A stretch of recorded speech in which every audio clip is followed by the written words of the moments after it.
నా పేరు గోకులరాజు, మాలమానాడు జిల్లా అధ్యక్షుడిని.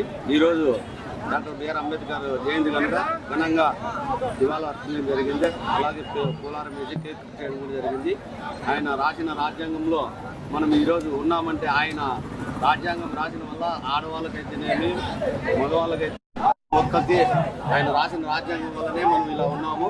ఈరోజు ఆడవాళ్ళకైతే ఆయన ప్రత్యేకంగా న్యాయస్థానంలో ఓటు హక్కు కోసం అయితేనేమి, పని గడియలు 8 గంటల కోసం అయితేనేమి ఆయన చేసిన పోరాటం మామూలు కాదు. ఆయన కోసము ఎంత దూరమైన రాజ్యాంగం కోసం. మన అంబేద్కర్ అంటే ఓ దేవునితో సమానం. మనకు మాల ఎరిగిలా సుగాల వాళ్ళందరికీ దేవునితో సమానం. మనమంతా కొంచెం పండగలాగా జరుపుకుంటున్నాం. ఇది పండగలాగా ఎప్పుడు జరగండి. ఈ రోజు భారీగా జరిగింది. మన పోలీస్ స్టేషన్లో అయితేనేమి, ఎంఆర్ఓ ఆఫీసులో అయితేనేమి, మొత్తం మన హాస్పిటల్ అయితేనేమి, స్కూల్ అయితేనేమి, అంత మహానుభావుడు భిక్ష మనకు. ఈ రోజు మహానుభావుని పేరు తలుచుకొని మనం కొద్ది పండుగ చేసుకుంటున్నాం. జై భీమ్.